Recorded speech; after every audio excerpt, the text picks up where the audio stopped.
यदि अक्सर सूख जाता है आपके गुलाब का पौधा, नर्सरी से आप लेकर जब आते हैं तो पौधा कुछ ही वीक में या कुछ ही दिनों में सूखने लगता है।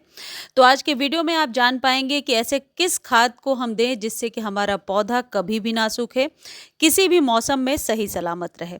आज के वीडियो में जो खाद मैं आपको बता रही हूँ ये बहुत ही ट्राइड एंड टेस्टेड है और इससे गुलाब पर आप मल्टीपल ब्रांचेस ले पाएंगे और बहुत सारी कलियां ले पाएंगे। यदि गुलाब का पौधा जो है डाईबैक की प्रॉब्लम से अक्सर जूझता है या परेशान रहते हैं आप, तो ये वाली प्रॉब्लम भी ख़त्म हो जाएगी। गुलाब के पौधे पर बहुत सारी कलियां लेने के लिए सबसे जो पहली इम्पॉर्टेंट टिप होगी वो ये कि गुलाब को, इस पौधे को आप 7-7 दिनों पर फर्टिलाइज़ करें। जी हाँ, 7 डेज़ पर फर्टिलाइज़ कीजिए। आपके पौधे पर हर एक मौसम के अनुसार यदि आप फर्टिलाइज़ करते जाते हैं तो आप देखेंगे बहुत सारी कलियां बनी हैं और पौधा सूख भी नहीं रहा। गुलाब एक हेवी फीडर है और इसको हर एक 7 से 10 दिनों पर फर्टिलाइज़ करना चाहिए। जब कभी भी आप सिस्टमैटिक तौर पे इसे फर्टिलाइज़ करते हैं, आप देखते हैं कि मल्टीपल ब्रांचेज़ आपके पौधे में आ रही हैं। जितनी ज़्यादा ब्रांचेज़ आएँगी, ये पौधा उतना ही ज़्यादा आप कह सकते हैं कलियाँ निकालेगा।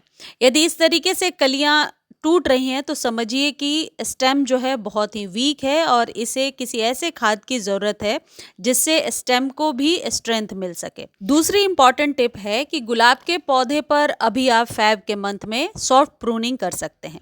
थोड़ी थोड़ी प्रूनिंग, 1-1 इंच प्रूनिंग करने से बहुत सारी मल्टीपल आप कह सकते हैं न्यू पत्तियां निकल करके आएंगी और उसके बाद कलियां ज़रूर बनेंगी।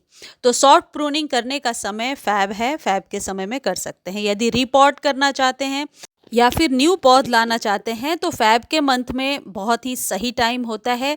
सर्दियों में गुलाब का पौधा बहुत ही बढ़िया चलता है और सर्दियों में इसमें फ्लावरिंग भी अच्छी होती है। गुलाब के पौधे को कम से कम 4 से 5 घंटे धूप की ज़रूरत होती है, पहली नीड है। और दूसरी नीड ये है कि गुलाब को डीप कंटेनर में लगाना चाहिए।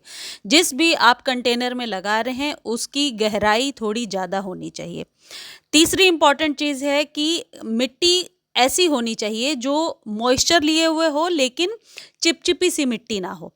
कहने का मतलब है कि जब कभी आप गुलाब लगा रहे हैं उसमें 30-40% कोकोपीट मिला लीजिए और बाकी के रेशियो में आप गोबर वाली खाद जो होती है, सड़े हुए गोबर की जो खाद होती है, उसको यदि आप मिला लेते हैं तो आप देखेंगे गुलाब के पौधे की जो मल्टीपल स्टेम है वो बहुत ही एक तो मल्टीपल स्टेम निकल कर के आ रही है और स्टेम बहुत ही ज़्यादा स्ट्रांग हो रही है।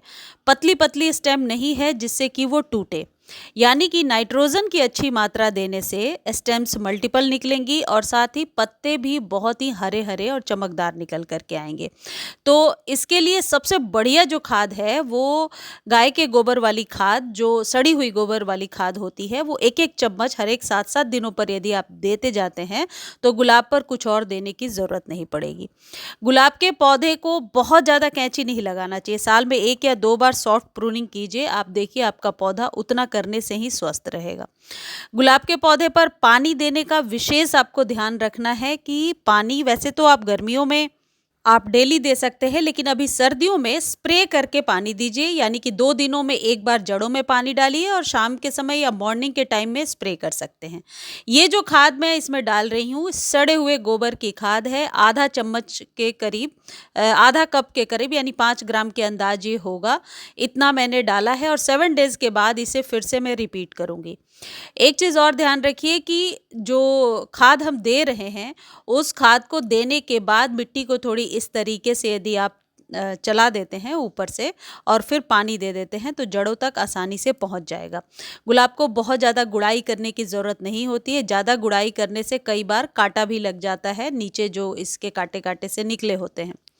दूसरी जो सबसे इम्पॉर्टेंट चीज़ है जिसे आप बिल्कुल भी अवॉइड नहीं कर सकते वो है एप्सम सॉल्ट। देखिए गुलाब पर पत्तियां चाहिए तो नाइट्रोजन युक्त खाद दीजिए और गुलाब को यदि आप बहुत सारी फ्लावरिंग से भरना चाहते हैं तो पोटेशियम युक्त खाद दीजिए। लेकिन अभी पोटेशियम वाली खाद आप फैब में देंगे तो बेहतर होगा। एप्सम सॉल्ट अभी आप सॉइल में भी दे सकते हैं, स्प्रे करेंगे तब भी आप बराबर रिजल्ट बहुत ही बढ़िया ले पाएंगे। इसके इस्तेमाल से मल्टीपल पहले ब्रांचेज आएंगी, पत्तियां आएंगी, फिर फ्लावरिंग के लिए खाद मैं आपको अलग से बताऊंगी। ये जो एप्सम सॉल्ट है आधा चम्मच ये गमले में मिलाइए, ऊपर से पानी दे दीजिए, या फिर आपके पास समय है तो आप स्प्रे कर दीजिए और 7 दिनों के बाद फिर इस स्प्रे को आप रिपीट कीजिए। एप्सम सॉल्ट का इस्तेमाल करने से आपके गुलाब की पत्तियां भी हरी हरी निकल कर के आएंगी और फूलों का साइज भी बड़ा होगा। तो एप्सम सॉल्ट आधा चम्मच ही देना है, ज़्यादा नहीं देना है। इसको खरीदने का लिंक डिस्क्रिप्शन में है, लिंक कॉपी नहीं कर पा रहे हैं तो खाद के नेम के साथ, डिटेल के साथ ही आप लिख दीजिए कि इस खाद का लिंक दीजिए, आपको दे दिया जाएगा। इस जानकारी से थोड़ी भी आपको हेल्प हो पाई है गुलाब के केयर करने में तो प्लीज़ आप लोग चैनल को सब्सक्राइब ज़रूर कीजिए, और यदि फेसबुक पर देख रहे हैं तो फॉलो किए बिना कहीं ना जाएं। मुझे उम्मीद है ये वीडियो आपको पसंद आई होगी। धन्यवाद।